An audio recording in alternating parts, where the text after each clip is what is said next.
Is the Prime Minister proud to be bankrolled by someone using racist and misogynist language when he says the member for Hackney North and Stoke Newington makes you want to hate all black women?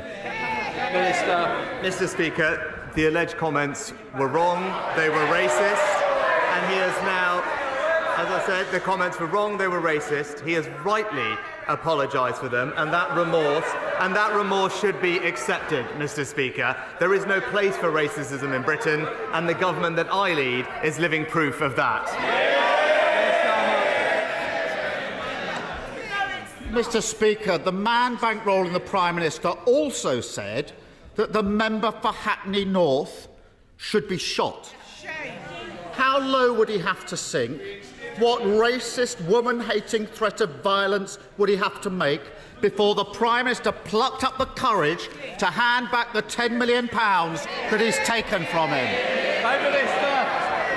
Mr. Speaker, as I said, the gentleman apologised genuinely for his comments, and that remorse should be accepted. But he talks about language. He might want to reflect on the double standards of his deputy leader, calling her opponents scum, Mr. Speaker. His shadow foreign secretary, the shadow foreign secretary, comparing Conservatives to Nazis, Mr. Speaker, and the man that he wanted to make Chancellor.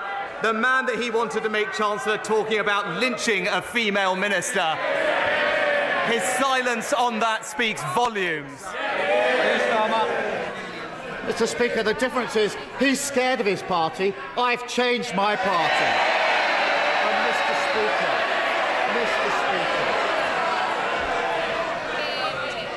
I want to hear both the Prime Minister and lead the opposition. 2 weeks ago, the Prime Minister invited himself into everyone's living room at 6 o'clock on a Friday evening. No one asked him to give that speech. He chose to do it. He chose to anoint himself as the great healer and pose as some kind of unifier. But when the man bankrolling his election says the member for Hackney North should be shot, he suddenly finds himself tongue-tied, shrinking in sophistry, hoping he can deflect for long enough that we'll all go away.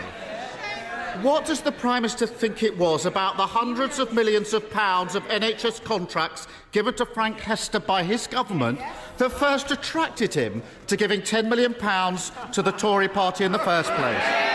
Prime Minister. Mr. Speaker, I'm absolutely not going to take any lectures from somebody who chose to represent an anti-Semitic terrorist group, Hizb ut-Tahrir, who chose to serve a leader who let anti-Semitism run rife in this Labour Party. Those are his actions, those are his values, and that's how he should be judged. Mr. Speaker, the problem is he's describing a Labour Party that no longer exists. I'm describing the man who is bankrolling their upcoming general election.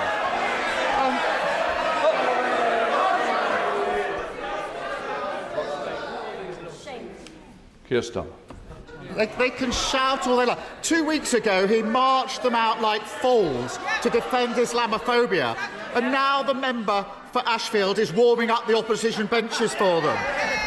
And yesterday he sent them out to play down racism and misogyny until he was forced to change course. He won't hand the money back. He won't comment on how convenient it is that a man handed huge NHS contracts by his government is now his party's biggest donor. You have to wonder what the point is of a Prime Minister who can't lead and a party that can't govern.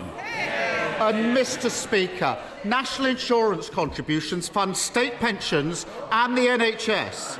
So is the Prime Minister's latest unfunded £46 billion promise to scrap national insurance going to be paid for by cuts to state pensions or cuts to the NHS? Mr. Speaker, I'm glad he's brought up the budget. It's about time that he spoke about his plans, because what have we heard, Mr. Speaker, from the Shadow Chief Secretary? The Shadow Chief Secretary of the Treasury confirmed. Prime Minister. The Shadow Chief Secretary of the Treasury has confirmed that the Labour Party will not be sticking to the Conservative government spending plans. So we now have a litany of unfunded promises on the NHS, on mental health, on dentistry, on breakfast clubs, and that doesn't even include the £28 billion 2030 eco-pledge that he's still committed to. But what we all know, Mr. Speaker, is that while we're cutting taxes, Labour's unfunded promises mean higher taxes for working Britain. No, Mr. Speaker, the Labour Party will not be sticking to his completely unfunded £46 billion promise. And he thinks he can trick people into believing that, but simply shaking the Tory magic money tree will bring it into existence. Let's be clear. 80% of national insurance is spent on social security and pensions. 20% is spent on the NHS.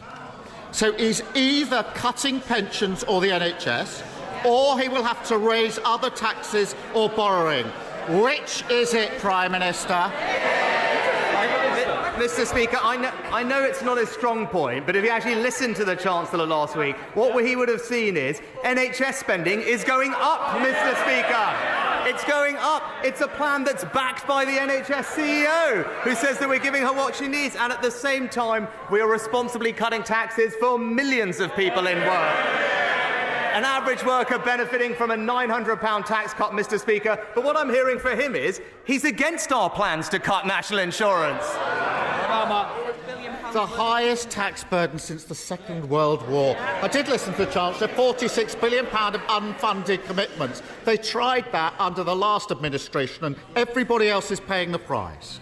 When 2 weeks ago, the Prime Minister promised to crack down on those spreading hate. Today, he's shrunk at the first challenge. Last week, he promised fantasy tax cuts. Now he's pretending it can all be paid for with no impact on pensions or the NHS. All we need now, Mr. Speaker, is an especially hardy lettuce, and it could be 2022 all over again. Is it any wonder that he's too scared to call an election when the public can see that the only way to protect their country, their pension and their NHS from the madness of this Tory party is by voting Labour?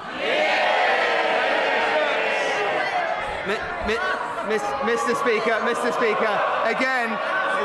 No, Prime Minister.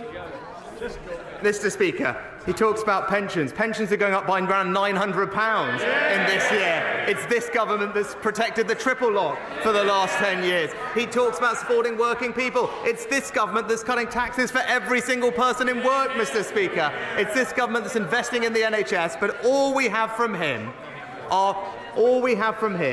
is a £28 billion unfunded promise. Mr. Speaker, I had a look at it. It's here. It's all here. Making Britain a clean energy superpower. He's still stuck to it, Mr. Speaker. And if you look through it carefully, there's billions in spending he's already committed to Scotland, billions for Wales. There's actually money for North London too, I noticed. But the problem is, none of it is funded. So why doesn't he come clean and tell him under his plans, Britain people's taxes are going up, Mr. Speaker?